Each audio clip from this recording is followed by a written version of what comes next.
এখন আমাদের কাছ থেকে গ্যাস ১৬০০ টাকা নেওয়া হচ্ছে, কিন্তু আমরা ধৈর্য ধরি, এটা সামনে আর কি ঠিক হয়ে যাবে। বর্তমান সরকারের কাছে আমাদের এই দুইটা বিশেষ দাবি, সেটা হলো মনে করেন বিদ্যুৎ আর গ্যাস। গ্যাস তো মনে করেন বর্তমানে বিরাট সংকট, গ্যাসের লেগে আমরা গাড়ি চালাইতেই পারি না, অর্ধেক দিন জায়গায় গ্যাস লইতেই। কারণ এই গ্যাসের মনে করেন যাতে আমরা গ্যাস ঠিকঠাক মতো পাই, এটার কাজ করতেই হবে। আর বিদ্যুতেরও লোডশেডিং আছে, বিদ্যুতের কাজ করতে হবে। এখন বর্তমান সরকারের কাছে আমাদের এই দুইটা বিশেষ দাবি, সেটা হলো মনে করেন বিদ্যুৎ আর গ্যাস। এই দুইটা যদি আমরা পুরোপুরি পাই তাহলে আমরা অনেকটা দিকে এগিয়ে যাব। বর্তমানে দেখা যাচ্ছে লোডশেডিংটা হচ্ছে, হয়তো বা কোনো কারণবশত আমরা ভিতরে অনেক গভীরের তথ্য জানি না, হয়তো বা দেশের লোডশেডিং বিদ্যুৎ উৎপাদন কম হচ্ছে, যার কারণে লোডশেডিং হইতেছে। আমাদের যেখানে থাকি শহরেও অনেক লোডশেডিং হইতেছে। আমি মনে করি যে আশা করি কিছুদিনের মধ্যে এই লোডশেডিং সঠিক হয়ে যাবে, কিন্তু আমরা ধৈর্য ধরি, এটা সামনে আর কি ঠিক হয়ে যাবে। গ্যাস ওই যে ভারতকে নাকি দিছিল, ওটা বন্ধ হইতেছে। এইরকম ধীরে ধীরে সব প্রসেসিং হইলে আর কি এটা সব সমাধান হবে। গ্যাস বাইরে যদি না যায়, বিদ্যুৎ ঠিকমতো যদি উৎপাদন হয়, আমরা মনে হয় না কষ্ট করব।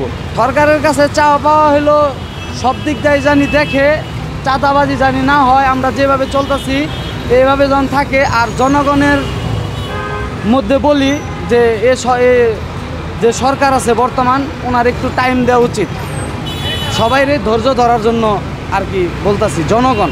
বাংলাদেশে আমাদের নাকি গ্যাসের অনেক, আমরা শুনেছি অনেক কিছু, অনেক গ্যাসটাই আমাদের বাংলাদেশে অনেক আছে, অনেক উৎপাদন হয়।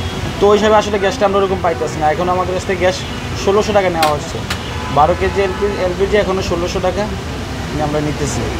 তো আমরা চাই এটা যেন আমাদের রাষ্ট্রপ্রধান এটার দিকে দৃষ্টি আকর্ষণ দেয়, এবং বিদ্যুৎ থাকে না ঠিকমতো। বিদ্যুতের সমস্যার কারণ এখন তো আমরা তো বকেয়া কোনো বিল অবশ্য বিদ্যুতের আমাদের কাছে পাবে না। বৈদ্যুৎ না থাকার কারণটা আমরা তো সাধারণ মানুষ অতটুকু বুঝি না, কিন্তু হয়তো এখানে রাষ্ট্রীয় কোনো সমস্যা থাকতে পারে। এটাই যেন আমাদের প্রধান যিনি, উনি যেন এটার দিকে সুদৃষ্টি দেয়, আমরা যেন সঠিকভাবে বিদ্যুৎ, গ্যাসগুলো, পানিগুলো সঠিকভাবে পাই। আমরা এটাই চাও আমাদের। বর্তমান সরকারের কাছে আমার প্রত্যাশা ওই যে একটাই, আমি যেন আমার স্বাধীনভাবে চলতে পারি, আমি যেন আমার মনের ভাব প্রকাশ করতে পারি, আমি যেন চলার পথে হয়রানি না হই। রাস্তায় চলতেছি, আমার তো চিন্তাই করে নিয়ে যাক, আমি এগুলো চাই।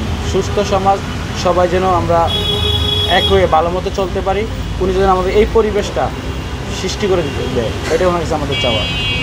বর্তমানে আমাদের অভিভাবক হয়ে বাংলাদেশের সর্বোচ্চ স্থান ওখানে নয় এখন আছেন আমাদের অভিভাবক হয়ে। তো অভিভাবকের রূপে আমাদের চাওয়া, আমরা যেন আগামী দিনগুলো ভালোভাবে চলতে পারি, এবং ভয় ছাড়া সকালবেলা ঘুম থেকে উঠে যে বের হতে পারি, ঘুমানোর সময় যে ভয় না থাকে আমার ভিতরে যে আমি রাত্রে কোনো গুম হয়ে যাব, বা আমাকে কেউ তুলে নিয়ে যাবে, বা একটা সমস্যা, এটার থেকে যেন আমি এই ভয় যেন আমার ভিতরে না থাকে, এই পরিবেশটা উনি যেন সৃষ্টি করে ওনার কাছে, এটাই আমার আবেদন।